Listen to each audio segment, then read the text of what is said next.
US policy through the DND department at ibubulid tayo sa maling patakaran ng panunulsol ng digmaan. How important is this development? Well, itong si Gibo Teodoro talaga pong nagpapagamit po sa Estados Unidos at kita po natin ang daming paglalabag po sa mga patakaran na matagal na pong established ng ating Department of Foreign Affairs, ng ating mga dating presidente pa po na One China policy.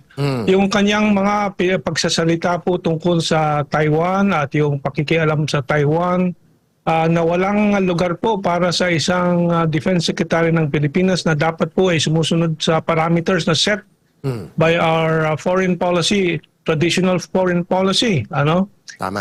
Yun ay paglabag talaga sa ating mga foreign policy patakaran or rules, ano? But they've allowed him to go away with it, get away with it. Now, this morning lang po, galing po sa isang instructor po ng PMA, na nagsalita lang po, may komperensya kasi ang mga military po, ano? Itong araw na to, July 8, ano? And nagsalita siya by Zoom, but he informed me after his discussions with the fellow military men and officers, no? Na isa pa lang sikreto ni Gibo Teodoro sa likod po ng lahat ng maniobra niya na ito na naglilikha po ng gulo. Si Gibo Teodoro ay may plano na kudeta pala. Ano? Dahil sa panggugulo na yan, inaasahan niya na magkakaroon ng kudeta at sa laro after a kudeta siya ay makapasok bilang junta head. Ano? So napakarami pong question mark kay Gibo Teodoro, kaya po siguro ito ay nahalata na po. Liban po doon sa mga ginawa po ni Gibo Teodoro matapos po yung mga paggaganap po ng tungkulin ng mga responsableng military officers natin tulad ni Rear Admiral Alberto Carlos na nagsalita po siya na during the hearing sa Senado na siya, in his own words, operationalized the order of the President to ease tensions or de-escalate. Ano? Pero siya ang sinisante po ni Gibo Teodoro. In favor of yung upstarts na inferior po, subordinate po ng Rear Admiral Carlos na si Tariela na 2 weeks after the flawless RORE mission, rotation and resupply mission, ay sinalungat yung ginawa ni Rear Admiral Carlos at sinustain ni Gibo Teodoro at yun po ay umabot naman doon sa June 27 incident kung saan nagkaroon ng sigalot or banggaan ng Chinese Coast Guard and ng Philippine Navy Special Operation Group. Na again, inipit po ng, naipit po naman si Rear Admiral Balilo. At kinontra po naman ni Tariela si Rear Admiral Balilo. So, yan po, sinuportahan na naman ni Gibo Teodoro yung posisyon ni Tariela.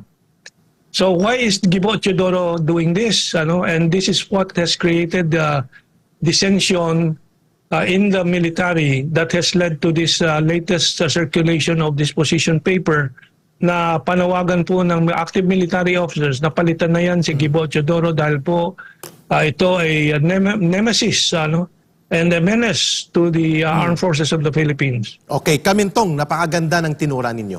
Tumutugma po yung revelation na yan sa kawalang pagtitiwala din ni Senator Amy Marcos and among other some senators who are not yet coming in the open publicly but they are sympathetic to the expose of Senator Amy Marcos na pinayagan ni Gibo Teodoro at siya yata nagsulsul kay Pangulong Marcos Jr. na palawakin ng EDCA, no transparency inspection and no public disclosure kung anong laman ng mga EDCA na to sa loob ng kampo militar natin sapagkat direct supervision niya bilang agency head, supervisor ng Armed Forces of the Philippines.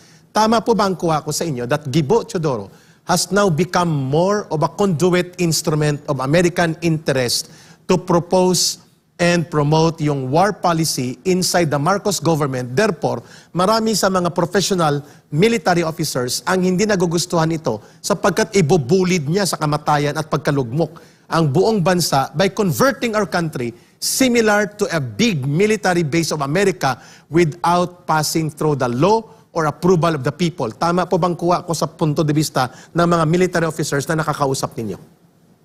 Eksaktamente yan, Eric. And sabi nga doon sa statement nila na si Gibo Teodoro ay nagpapakita po ng incompetence sa kanyang ginagawang kaguluhan po dyan sa Department of Defense. And siya po ay nagiging problema talaga ng ating military. Siya ay gumagalaw na sikreto sa ibang mga security branches ng ating gobyerno. Tulad nitong June 27 Navy Special Operations Group action, hindi po niya pinaalam po sa ibang mga branches, including the Task Force West Philippine Sea, the Westcom, and the others. Kaya po nung nangyari po yun, ay nataranta po ang ating security agencies and departments, at hindi po walang makapagsalita ng 2-3 araw. Correct. So, Gibo is operating on his own. Kasi po, I have always called Gibo baby bubot. Kasi wala pong pinakita po yan na achievement na sa sariling buhay niya.